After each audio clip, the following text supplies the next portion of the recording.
All right, I am speaking to Joe Duarte, who is a longtime New Hampshire House rep from Rockingham District 2, and he is running for the New Hampshire State Senate in District 16. Joe, thanks so much for taking some time to talk to me. Oh, my pleasure. All right, so I really want to talk issues, but obviously the really big news today is that the New Hampshire Secretary of State Bill Gardner has ruled that your no longer primary opponent Donald Winterton has been disqualified for not meeting the 7-year residency requirements, which means you no longer technically have a primary. That's a lot of pressure. I know, isn't it? It's been a long way and a long road, and I don't know, I don't know how this thing happened. I'm sure he made a mistake. But I don't really know the gentleman, but I'd met him a couple of times, and he seemed like a nice fella. I don't have any animosity to him or anything, but when you have a race like that, you're always being watched very carefully, and you got to try to do, everything proper, because it doesn't take much for anybody to step over the line a little bit, make a little mistake, and it's very costly. But when you spend as much time fundraising and trying to get your viewpoints out to the public, sometimes you get a little slack and you don't pay attention to everything you should be. Like when you're the 7-year resident thing, I guess we could go on, but the main thing is he stepped up to the plate. I think he did what was right, and now I think what we need to do is look to see if him and I can work together to make sure that we can keep the Senate on the Republican side. I agree. I really hope he does. I didn't see anything in his statement about that, but if he reaches out to you to give you some assistance, let us know because we'd like to report that. So issues, lots of issues, always lots of issues. It is New Hampshire after all. You've been in the House for a long time, so you're very familiar with how things work, which makes you and given your voting record and in my opinion, as a conservative pro-liberty person, makes you an excellent candidate for the state Senate, which is desperately in need of more people like you. So we'll start with something real simple that I think you'll have a real easy answer to. Where do you stand on New Hampshire's current requirement of a license to carry a concealed loaded firearm?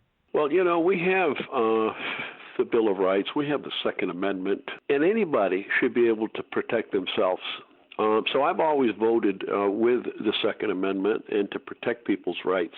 I'm wondering sometimes too. I know we had a open carry bill, and a lot of people, I guess, are afraid of that. And there's positives and negatives to it. But sometimes when you think about these people that mean to do some bad harm to other folks, sometimes when they see maybe a good guy carrying a gun, sometimes that may dissuade or stop them from maybe pursuing, something that would hurt other New Hampshire residents. If you follow what I'm saying, sometimes seeing somebody else there that can put up a battle and stop you from doing something bad, maybe you'll give it a second thought. So I'm okay. I'm okay with open carry as well. Let's go on to a subject that doesn't get talked about a lot, I don't think, and I don't think I've asked any of the other candidates I talked to tonight this question yet, but I'll ask you because you've been around a while. Recent court rulings have improved, I would think, the ability of citizens to access public documents. Donna Green's case that went to the Supreme Court was a huge win for transparency, but you can still find that it can be very expensive to obtain public documents like voter checklists. Do you think there's room to improve this, and what would you suggest? I really think transparency between the politicians or officials and the taxpayers is extremely important. I think they should have access to what information they desire. And I think it's very difficult sometimes when these families run into a problem to be able to get what they need because of the finances involved. Anything important to the hardworking people in New Hampshire, they should be able to access that, and they should not have to pay for it. All right, the state Senate is a notorious club that values its privacy while we're talking about transparency. And by that I mean where the House has large numbers of roll call votes. The Senate not only frowns on them, but leadership's had a habit, at least as far as I know, of intimidating senators out of asking for roll call votes. If you had the conservative support, in other words, if there was enough of you there, do you think you guys could make an effort to get more roll call votes in the Senate? Everybody knows my voting record, and I think to have a better understanding of our legislation and our voters and the people who pay the taxes, I think for everyone to know how everyone votes is very important. And I think one of the reasons, I think last year we probably had more roll call votes than I've seen in my 6 years. I think it's good. And I think most people, if you feel a certain way and vote a certain way, you shouldn't conceal it. I don't have any problem. I think transparency is a good thing between, as I say, politicians and our taxpayers. I think they appreciate that too. When you're not afraid to expose your vote, that means you're doing okay. When you try to get a vote in and worry about people knowing about how you're going to vote, I think that's detrimental to a good legislation or legislators. I think the more people know about you, the better they know, the better communication you have with them, the more you can do for them, and I think the more they would appreciate it. I know a lot of people talk to me about it all the time, and that's the feeling I get from them. They want to know what's going on and who's doing what, when, and where. So I guess that's pretty much how I feel too. Okay. Domicile law in New Hampshire is a mess. The AG, the courts have screwed everything up. It affects election law. It affects voting. It affects results.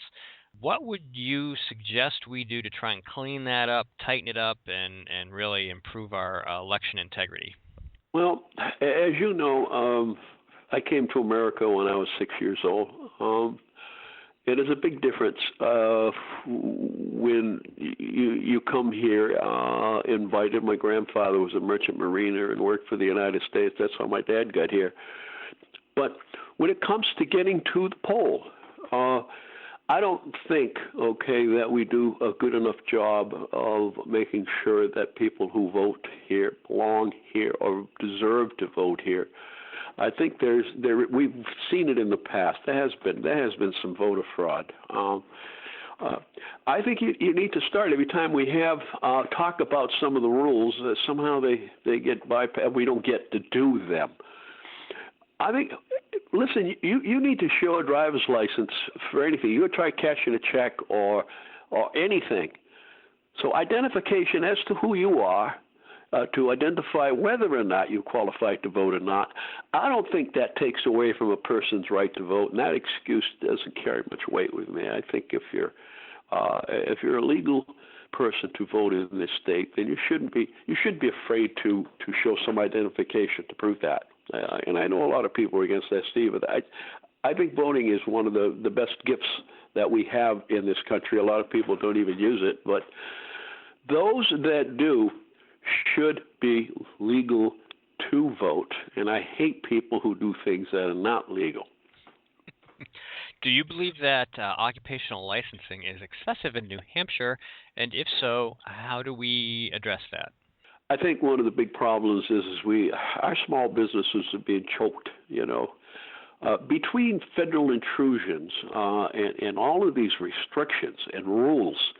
It makes it very difficult for these business people, to grow and to succeed, and to bring a lot of these other families and businesses into the state. We need to start to help the small business, make it or welcome them. Say, hey, come here. Look, here's what we do. Set an example by doing what's right for the small businesses, and stop coming in with all of these regulations that drive these people crazy. And then when you look at some of these small businesses that want to grow, it seems like there's always something in the way. The first one is the tax structure. If you want something to grow, you don't increase the burdens or the restrictions on them growing. You need to make it easier for them. You need to help them. What do we do for small business in the state? We don't do much, Steve. I think we need to kind of step in a little bit and help them to pursue their dreams and to make their businesses grow. That's what we need. We need more jobs in this state. Our welfare system is terrible. We're ranked, I think, we pay more per hour than most of the states. I think we're ninth in order. But when you when you have opportunities for somebody to pursue their craft, their trades, their skills, and you allow these businesses to take these people on, and don't choke them to death with taxes. I'm sick and tired. Taxes is to a point where it seems once they come in and start to take a little bit, then it's never enough. The solution to everything is let's get some more tax revenue instead of growing the businesses so that we automatically get the extra tax revenue by keeping everything lower, not higher. Do you support right to work? Oh, absolutely. I knew the answer, but I have to ask the question. I know. But you go ahead. Yeah, I didn't have to think about that. No thought at all. I think we know why. Anyway, because you just explained why, pretty much. You've been out talking to voters. What is it? And we're just about out of time, so we'll finish up with this question. What are voters telling you? What's the most important thing to them right now in this election year and in their lives? Well, there's quite a few issues. I would say a lot of it comes on, and I'm a big pro-life guy. I mean, one person asked me if I'm pro-life. I said, well, I come from a family of 8.